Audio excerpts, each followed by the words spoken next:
la maison de quartier Vimont vous présente les contes classiques racontés par Marion Papillon. Coucou, c'est moi, Marion Papillon. Aujourd'hui, je vais te lire une histoire qui s'intitule « Les trois petits cochons ». Alors ouvre grand tes oreilles, ça va commencer. Il était une fois trois petits cochons qui avaient quitté leurs parents pour faire le tour du monde. Pendant tout l'été, ils vagabondèrent à travers bois et plaines en s'amusant. L'automne arriva avec les premières pluies et les trois petits cochons éprouvèrent le besoin d'avoir une maison. À contre-cœur, ils durent admettre que la période des divertissements était finie et qu'il fallait maintenant travailler. Ils tinrent conseil, mais chacun prit une décision différente. Le premier petit cochon, qui voulait encore s'amuser, décida de se construire une cabane de paille. « En un jour, ce sera prêt !» dit-il satisfait à ses frères. « C'est trop fragile !» objectèrent-ils en secouant la tête. Mais il ne les écouta pas.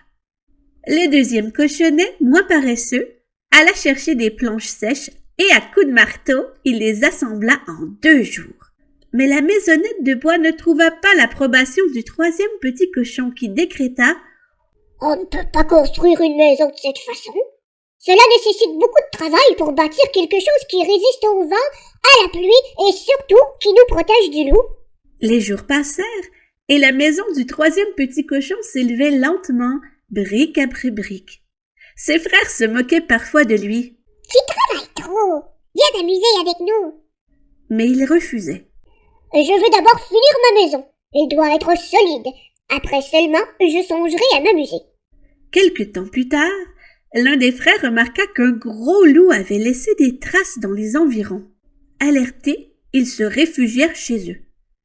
Le loup arriva et il fixa de ses yeux féroces la maisonnette de paille du premier petit cochon. Comme il sentait sa présence à l'intérieur, il gonfla sa poitrine, inspira le plus d'air possible, puis avec toute la force de ses poumons, il souffla sur la maisonnette.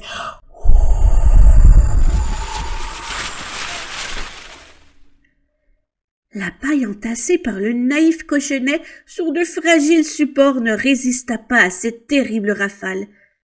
Fier de son exploit, le loup ne s'aperçut pas que le petit cochon avait profité de la chute de la paille pour courir se réfugier dans la maison en bois de son frère. Le loup, en fureur, se rendit à la maison du deuxième petit cochon, dans laquelle les 2 frères tremblaient de peur. « Espérons que ma maison résistera. Appuyons-nous tous les 2 contre la porte. Comme ça, il ne pourra pas entrer. » Le loup, furieux, gonfla davantage sa poitrine et...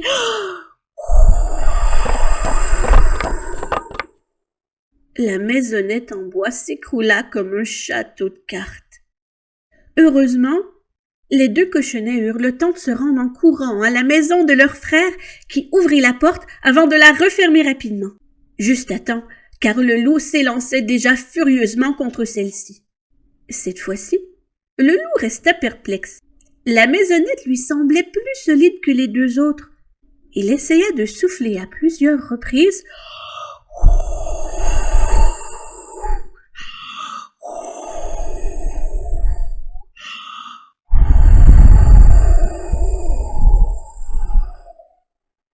Mais sans succès. Puis, il pensa à recourir à une ruse. Il prit une échelle et grimpa sur le toit pour entrer par la cheminée. Ses mouvements n'échappèrent cependant pas au sage cochonnet qui ordonna « Allumez le feu, vite !» Le loup se laissa glisser le long de la cheminée. Il se brûla la queue. « Aïe, aïe, aïe! Jamais je ne redescendrai dans une cheminée! Aïe, aïe, aïe, aïe, aïe! » hurla-t-il en essayant d'éteindre sa queue en flammes. Il s'enfuit à toute allure et les 3 frères se mirent à danser et à chanter de joie. Ils ne revirent jamais plus le loup. Depuis ce jour mémorable, les 3 frères se mirent au travail et en peu de temps, 2 autres maisonnettes de briques s'ajoutèrent à la première. Une fois le travail terminé, rassuré et tranquillisé, le sage cochonnet dit à ses frères « Assez travaillé. Maintenant, allons jouer! » Ah là là! Oh, je crois que les 2 premiers petits cochons ont bien eu leur leçon.